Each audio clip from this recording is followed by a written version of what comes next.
Jesus and his disciples had faced a fierce storm on the Sea of Galilee. When they arrived in the land of the Gadarenes on the eastern bank, they were exhausted, but Jesus knew that an important mission awaited them. This region was inhabited mainly by Gentiles, and Jesus had a specific purpose for this visit. When they disembarked, they were greeted by a man possessed by demons, an encounter that would mark the transformation of a life and impact the entire region. The possessed man lived among the tombs, away from society.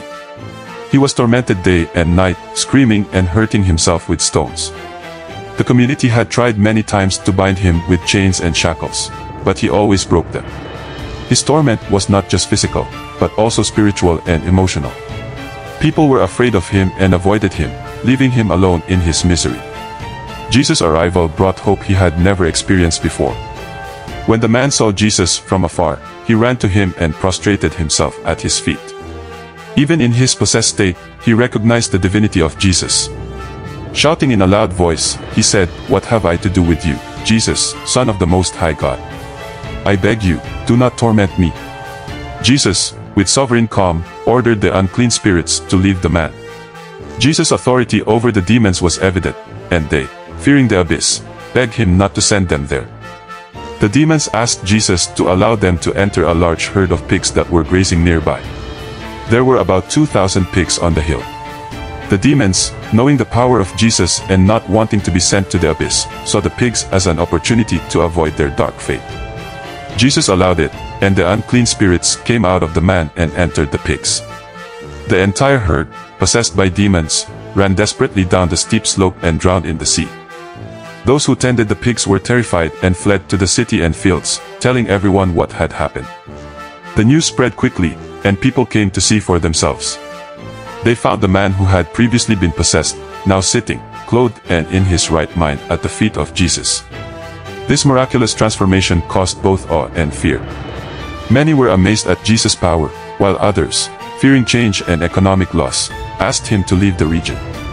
The freedman wanted to follow Jesus and become one of his disciples. However, Jesus gave him a different mission. He said to him, "Go back to your house and tell how much God has done for you." The man obeyed and began to proclaim Jesus' great feat throughout the city.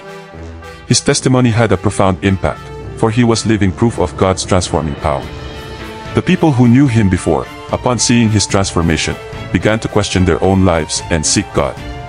The demons' decision to enter the pigs had a dark reason. They knew that the destruction of the herd would cause great economic loss to the inhabitants of the region, who mostly depended on raising pigs for their livelihood. By causing this harm, the demons hoped to generate resentment and hostility toward Jesus. They sought not only to avoid the abyss, but also to undermine the work of Jesus by inciting the community against him. This event demonstrates the absolute power of Jesus over the forces of evil. He not only freed a man from demonic torment, but also challenged the economic and social structure of the region. The community's response, asking Jesus to leave, reveals how people often prefer to maintain their comfort zones, even if it means rejecting truth and divine power.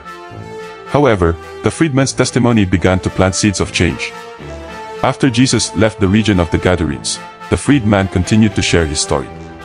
He became a light in the midst of darkness, a living example of Jesus' compassion and power. His transformed life impacted many people, and little by little, the initial hostility began to dissipate. People began to recognize the depth of the miracle that had occurred among them. The story of the freed man spread beyond the confines of the Gadarene region. Those who heard his testimony were inspired to seek Jesus and understand more about his teaching and power. The impact of a single miracle began to multiply, transforming hearts and minds. The work of Jesus, despite initial opposition, continued to grow and influence many lives. The demon's dark reason for asking to enter the pigs failed to override the divine purpose.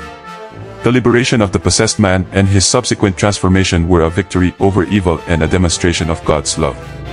Even in the midst of opposition, good prevailed, and the light of Jesus shone even more brightly. This story invites us to reflect on our own receptivity to change and God's transformative power. Like the Gadarenes, we may feel uncomfortable with changes that challenge our established structures. However, we are called to open our hearts and minds to the redemptive power of Jesus, allowing him to transform our lives in profound and lasting ways.